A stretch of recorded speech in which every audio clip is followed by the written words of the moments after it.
too late. Now family, we the ones who gotta delegate.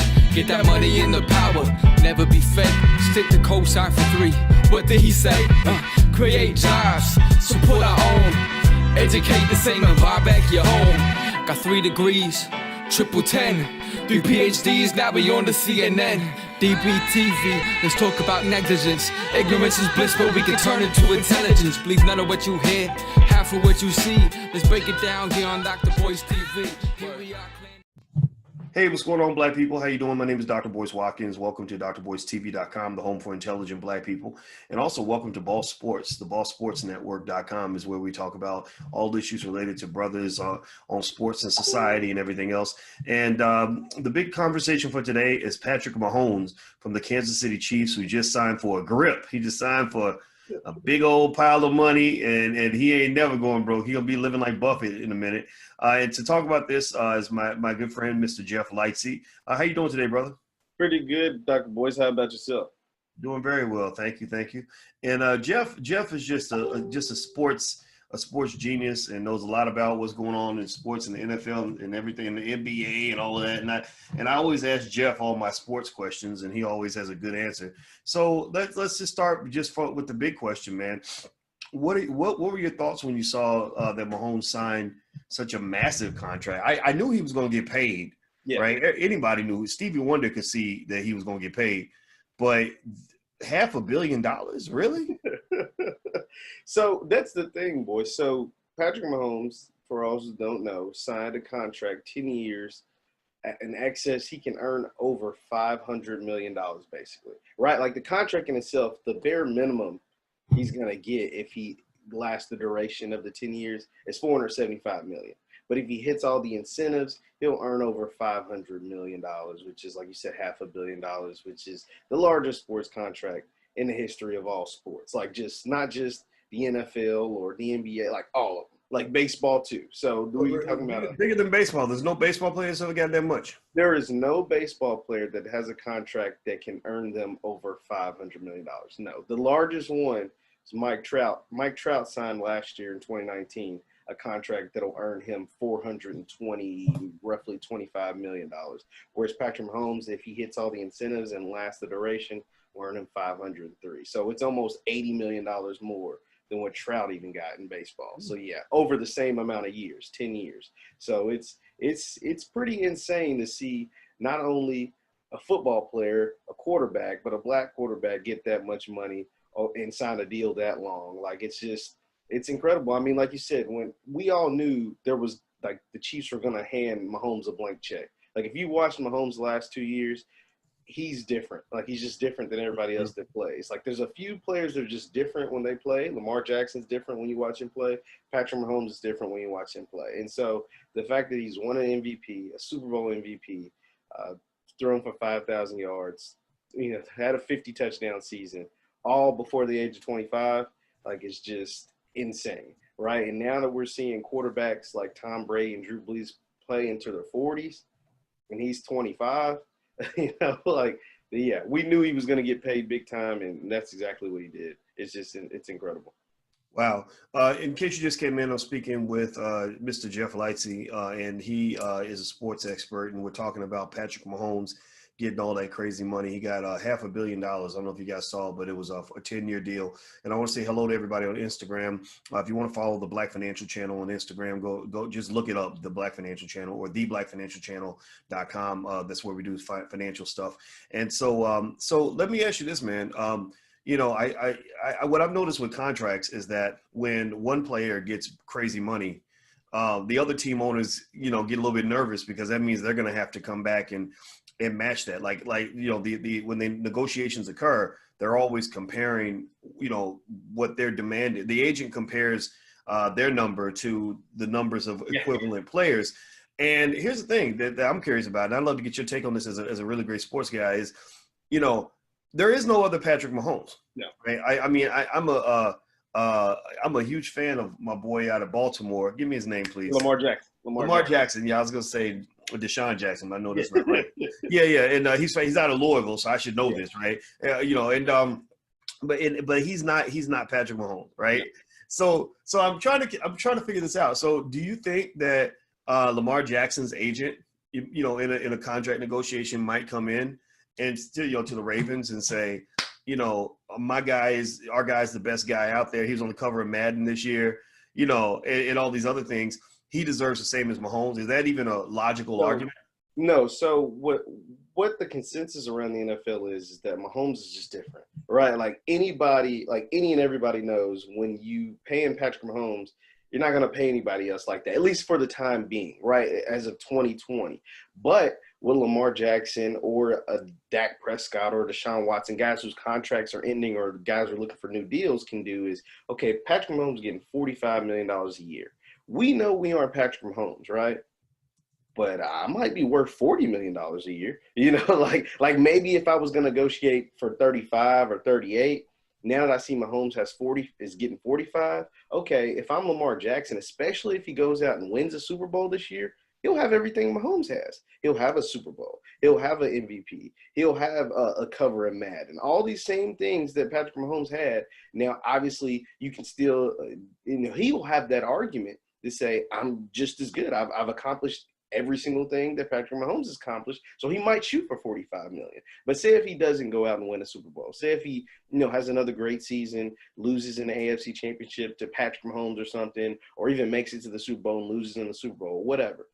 He could still negotiate for $40 million, whereas he might not have had that leverage before this Mahomes deal, right? Like he might have only tried to negotiate for 37 or 38 or 39, but now he can shoot for 40 or 41 or 42 and say, I'm just as valuable to our team as Mahomes is to the Chiefs. And what a lot of the quarterbacks, most quarterbacks don't want to do what Patrick Mahomes did. They don't want to sign for 10 years because that means you're locked up to one place for 10 years. And a lot of things can happen to that team over the course of 10 years. Think about it, boys. In your life, things change in 10 years, right? Like you're not the same place you were 10 years ago. So Mahomes, like a lot of people don't want to be like, okay, I don't know what this organization or what this team or what can happen in 10 years. So I don't really want to stay tied to one thing, for 10 or one place for 10 seasons. So that was another thing that was very odd in the Mahomes deal. Now he got paid big money for that, but it still was a bit strange to see one player locked down to a team in football, because things change in football like crazy for 10 seasons. We normally only see that on a baseball style of thing. Like we normally don't see 10-year contracts in the NFL. Well, I thought about that too. I mean, 10 years is just such a long time. It's a huge commitment for Mahomes and for the Chiefs. But I think more so for him than for them, right? Yes. But and I remember seeing that the minimum he's going to get is 141 million. Yes. If he breaks both legs, he signed his name on dotted line last night. He was guaranteed 140 million for sure. Like that'll never change. He could stop playing football tomorrow and he'll have 140 million from the Chiefs or be owed 140 million.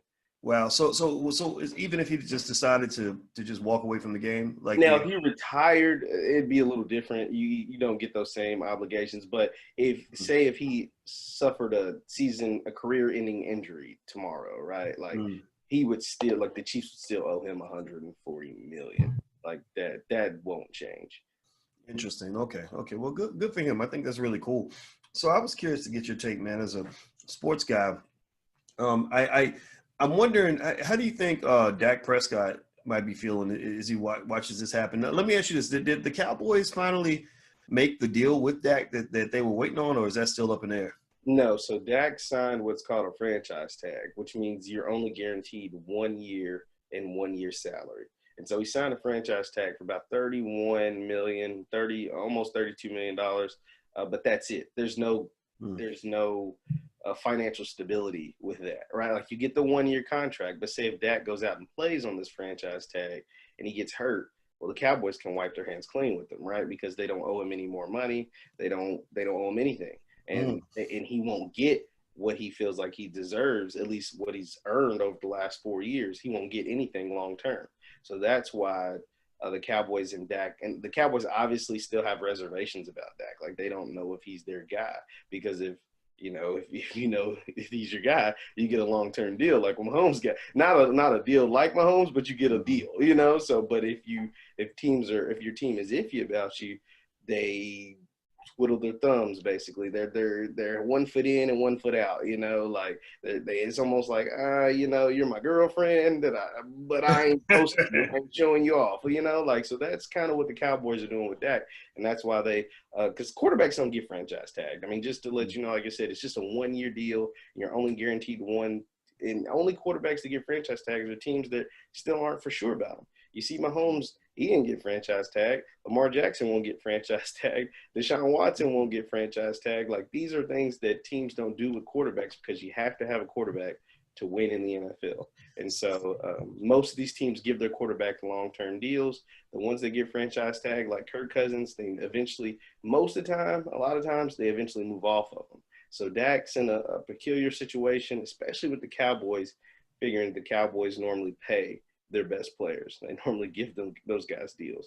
Well, you know what? You know, I love Dak Prescott, but I understand the logic. You know, I kind of feel like, you know, if you're really trying to do whatever the hell it is that Jerry Jones has been trying to do for 25 years since the Cowboys won their last Super Bowl, I just don't – it's hard to look at Dak Prescott and feel like he's the guy that's going to really do it for him. You know, there's something just missing with that engine.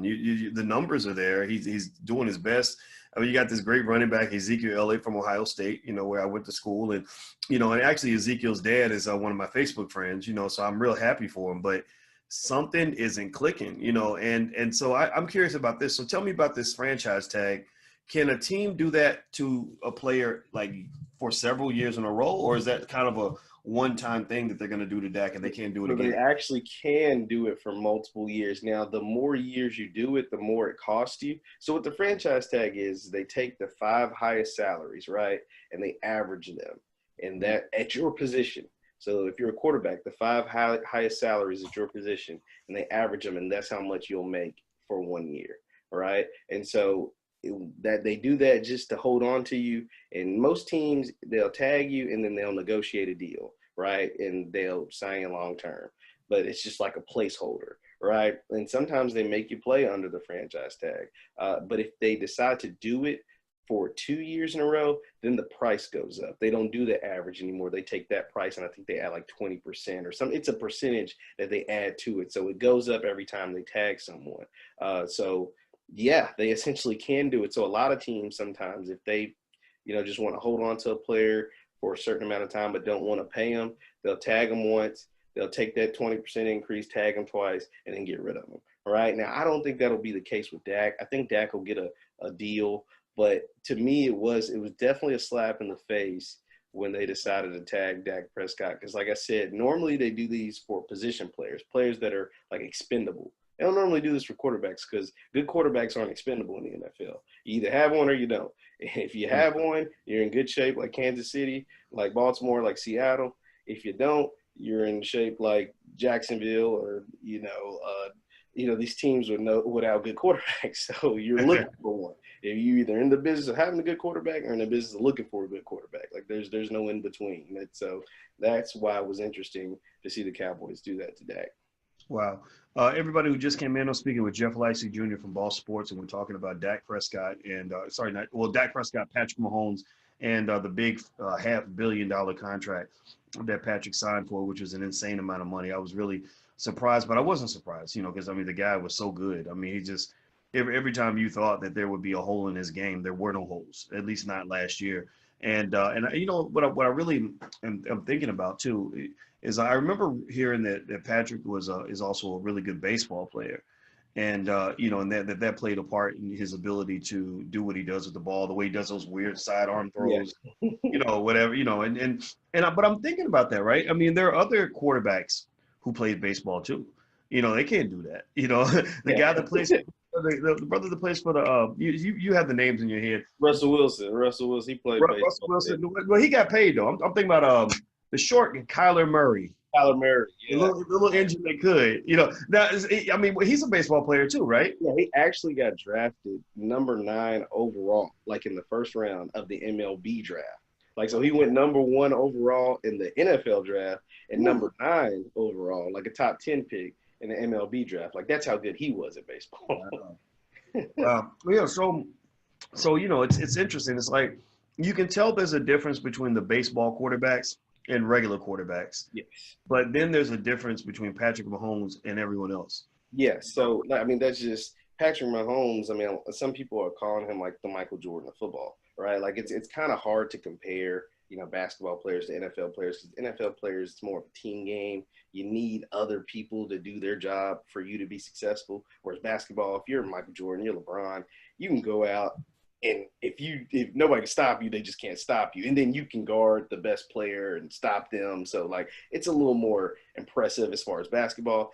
But for a quarter or for an NFL player to be that impressive to where they're comparing you to basketball players, that's how good Patrick Mahomes has been. Like you said, and so just like there's other people that play basketball that aren't Michael Jordan, there's a lot of other people that play baseball that now play football. They just aren't Patrick Mahomes. They aren't Patrick Mahomes. But Patrick Mahomes' dad was also a MLB player. Like he played professional baseball at the highest level in the United States. So that's the kind of background he comes from. Yes. Oh, okay. So he's been kind of groomed for the psychology of professional sports. Yes. Which is pretty huge, because I imagine a lot of those guys who are first generation, Yes. professional athletes, just handling the pressure and just even knowing what that's like, they get taken down by that. So let me ask you this. So in terms of Mahomes being, I believe is he a black quarterback, or is he biracial? Is he something else? Like He's a black quarterback. Like he's definitely a black quarterback. He is, and that's a thing. A lot of people feel that Patrick Mahomes is someone who's helped the NFL, as crazy as it may sound, helped the NFL open their eyes to what's taking place in our country right now. Because we obviously know the NFL has been blind for years to what's taking place with black people, right? Like it's either you make us $1 or you don't. Like, so that's why when Colin did what he did, the NFL kind of shunned him and obviously blackballed him from the league, so much so that he won in court, proving that they did shun him from the league. So we know that.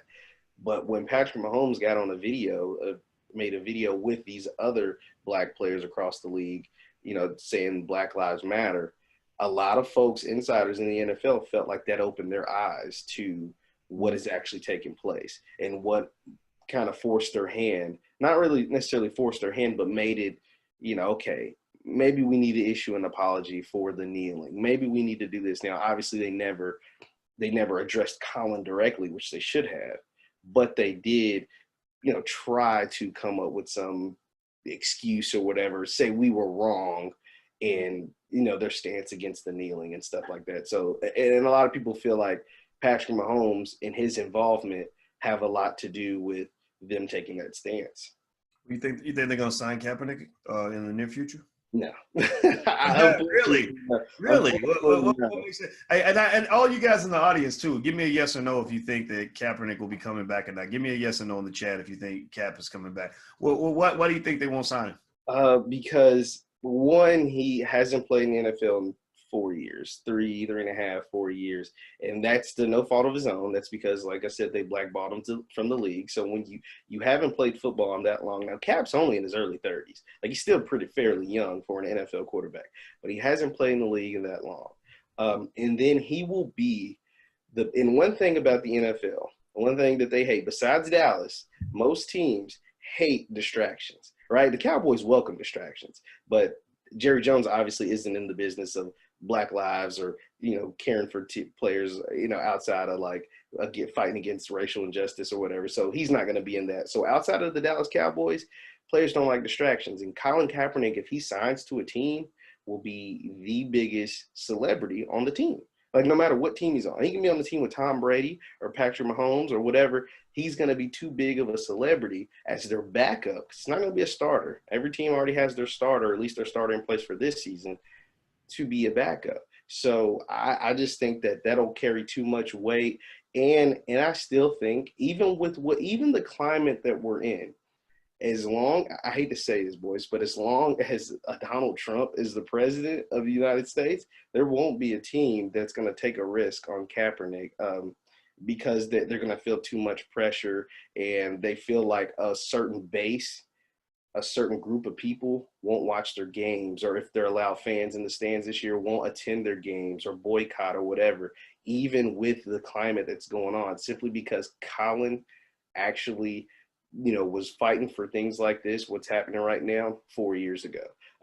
So I'm not so sure. I don't see Colin playing again, but I hope to see Colin at the forefront of a lot of things, a lot of changes that I hope to see take place within the NFL. But do I think he'll ever play on the field again? No, I do not. Interesting. Everybody who just came in, I'm speaking with Jeff Lightsey Jr., and he's a sports expert, and we're talking about a lot of different things. It's been a great conversation. He has so much information about sports, and he's over at the Ball Sports Network, theballsportsnetwork.com. BOSS, BOSS stands for Brothers on Sports and Society. So not just sports, but everything in between that involves brothers. So make sure you hit the thumbs up button, share and subscribe button. If you're in there, please hit the thumbs up button. And also, if you're interested in learning about stock options and how to add that to your portfolio, my stock options investing masterclass starts tomorrow night, Wednesday night, July 8th at 8 p.m. So feel free to go to drboycemasterclass.com. That's drboycemasterclass.com. So let me ask you this last question, Jeff, man. I really got to ask you this because the reason I ask you this is not because I'm being an asshole, but because everybody in my feed was asking me, was bringing this up. And so, when you talk about, wealth, like you're the sport, you're really great with the sports. And I talk a lot about the wealth issues. A lot of people take some degree of offense to things like this. Athlete signs a big contract, then you see his girlfriend or his wife, and you see Becky or Karen, depending on how old the guy is, right? You see Karen's daughter Becky sitting next to him, and now this is Mahomes' girlfriend. I don't know her name. I would say let's just call her Becky, but that would be mean. And here's the thing, right? When people talk about wealth and generational wealth and $500 million of wealth and all the wealth that athletes make and all the financial success and accolades they get, a lot of people get offended that so many of these guys don't think a black woman is worthy of being next to them when they're doing all this, that they just don't feel, and so with Mahomes, I think that there's that contradiction. Like, okay, you're saying Black Lives Matter, but two things. One, when you were younger, you did have some crazy tweets about Trayvon Martin, but I think we can let at least a little bit of that slide because he was so young. But then number two, you don't respect black women enough, to feel that they're worthy of being next to you. And now with him, it might be complex because his mother's white. Yeah. But I'd be curious to get your thoughts on that in terms of, because we know that there is kind of this weird issue where so many athletes, they get these massive, gigantic contracts worth tons of money. And, and they grew up in the hood around black women. Black women stood by them in the hard times. A black woman will stand next to you when you broke, but then guys get paid. And it's like, oh, well, now I can upgrade to, I'm now dating, Teresa, you know what I mean? What goes through your mind just as a black man with a great black mom? I know your mother, just what goes through your mind when you kind of see some of that, from a social standpoint? It's just, it's different, I don't really know how to describe it. Right. Like to each his own, like if that's what you want to do, that's, by all means be happy. Obviously we prefer, if you did it certain, like, generational wealth, help a certain group of people that, deserve to be helped and finance the people that allow the next, Patrick Mahomes, allow the next whoever to come up. And that's not to say you can't still do that, right? It's like you said, to each person is different. I don't really relationship goals and stuff like that. Like I'm not the relationship expert, but I will say for Patrick Mahomes, in this case, you almost have to address that question to his dad. Right, because Patrick Mahomes' dad is a dark-skinned man that was a professional athlete that did marry a white woman, right? Like, and then had this child that grew up to be Patrick Mahomes, and so all he's ever known is, well, my dad married a white woman, so why wouldn't I get with a white? You know what I mean? Like, so it's almost like I'm not a. You're the doctor. Like that's real. I mean, that's a really good. Yeah, his father was Patrick Mahomes Sr. Yes, he was a baseball pitcher. What more do you know about? I got his stuff in front of me. His bio. He played from 92 to 2003 for the Twins, the Red Sox, the Mets, Rangers, Cubs, and Pirates. What? Go ahead, please continue. Yeah, that's what I'm saying. So I from what I understand, the Patrick Mahomes Sr. was the one who had the rougher upbringing that made it big, that married the white woman, and then that had the child. Now, so when you're Patrick Mahomes the second or junior or whatever, you're the one that, okay, my dad was the one, I didn't have a rough upbringing. I probably went to private schools. I earned a Division I scholarship in multiple sports, right? So it's a lot different for him, So, and then to see that he has a white mom makes it easier for him to be attracted to white women. So that's why, it's not, for me in his case, it's a little different than what it would have been for, say, someone like his dad. Interesting. Well, it's that's always a weird topic to bring up because nobody wants to go around legislating who people are allowed to date, right? That's not the goal. And I mean, I got people in my own family that that chose to marry someone who wasn't black. But I would definitely say, just for full disclosure, I made the decision when I was 16. I said, if I get married, I'm marrying a black woman just because, right? And also, as a person who talks extensively about generational wealth, you got to think about, well, where does this money go in case something happens to you? Because we're all going to die at some point. Yeah. But then also, I think I felt the need to bring up this, again, I didn't want to be the asshole in the room, but I brought up this asshole in the room topic because I hear from so many black women who just feel hurt and disrespected. Like, what is going on? I remember Harry Edwards. Now, this was back in the day. This is over 25, 30 years ago, though. But he said that the owners of the 49ers, I think, brought him in as a consultant to work with their black athletes to help them with coping skills and all that. And so the first thing he said, okay, I want to meet with the wives of all the black players, right? He said, I walked in the room. There was not one black woman in the room. He said, I thought I was in the wrong room. And so so really it's kind of, I'm sorry. I think, and I'm not talking about Mahomes, because I don't know his family, right? So let's get past the specifics of his scenario. But I almost feel like it's important to kind of talk about that a little bit, because I know personally that if I'm out here doing this rah-rah black stuff every day, it would probably look a little weird if I'm like, yeah, Black Lives Matter. We're all black first, be one. And I got a white woman on my arm. Because to me, the greatest sacrifice I can make is my life, who I choose to marry, who I choose to give my wealth to. And so if I'm saying, here, I'm here to uplift black women, but y'all ain't good enough to be next to me. That's almost like, the way we might treat a dog or something, right? Like, I love my dog to death, but my dog's not good enough to be at the dinner table. My dog, I love dogs, but dogs are not equivalent to me. I consider them to be, something that's subhuman or whatever, right? So I don't know. What do you guys think? Give me a yes or no. Do you think that this is even something worth talking about? Or do you think we should just say, you know what, let him live, let him just do his thing? Because I'm not trying to in any way be harsh on a 25-year-old brother that's done so well. He's such a great quarterback. And I know he's supporting movements in every way that he can. And I'm sure his girlfriend's a nice lady. But I really kind of wonder, at the very least, that should be an open conversation. I think it should be. So, Jeff, I didn't even ask you a question, but I'm gonna let you get the last word. Yeah. So you can either respond to what I said, or you can lay out something that's on your mind on this issue to kind of close this out. I know we said we're going to talk for 10 minutes, but I think this is such a great topic. Yeah. So I appreciate you saying, but go ahead. Oh, it's no problem. Yeah. So like you said, I mean, I definitely love the concept of, generational wealth through the black community, right? Like, so, I definitely will marry black. I definitely will be with a black woman. Like, that is something that I choose to do. But for those who don't choose to make that same, sacrifice, as you called it, or, don't choose to make that same choice, to each his own.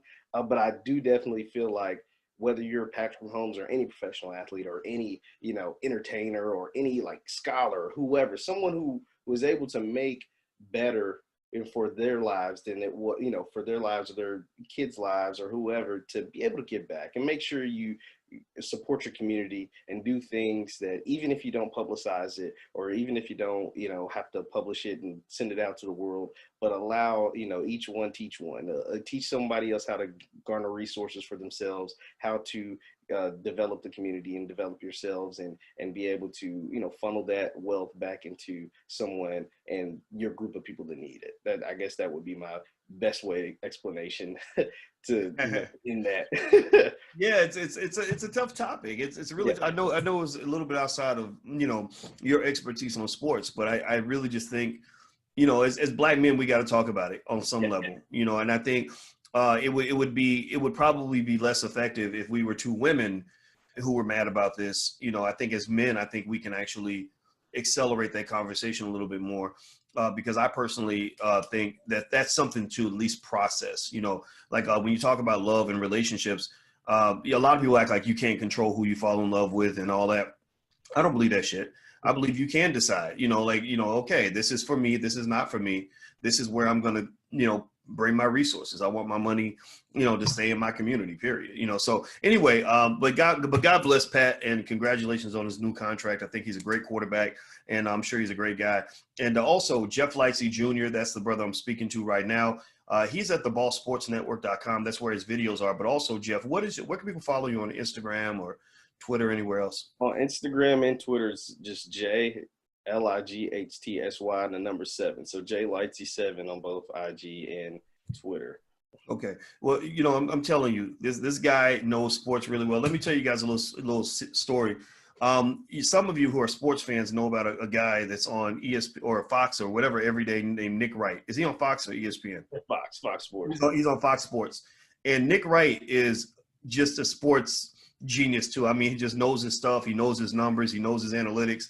And Nick used to be my producer on a radio show I did in Syracuse many years ago, 14 years ago.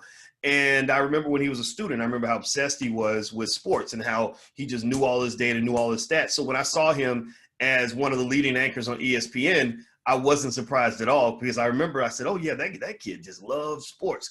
Well, I'm gonna tell you, Jeff is the same way. Jeff is just like Nick.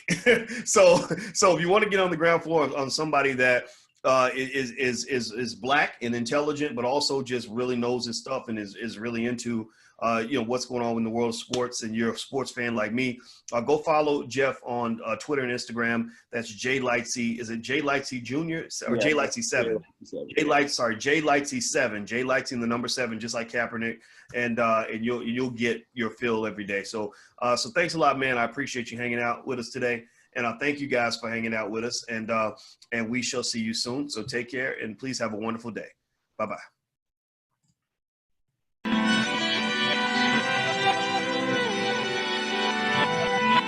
Here we are, clan the isms, cataclysm, great. Our people out here struggling, trying to make it in this state. Everybody out here doing it, but we the ones who late. Now family, we the ones who gotta delegate. Get that money in the power, never be fake. Stick to cosign for 3. What did he say? Create jobs, support our own. Educate the same and buy back your home. Got 3 degrees, triple 10. 3 PhDs, now we on the CNN. DBTV, let's talk about negligence. Ignorance is bliss, but we can turn it to intelligence. Believe none of what you hear, half of what you see. Let's break it down here.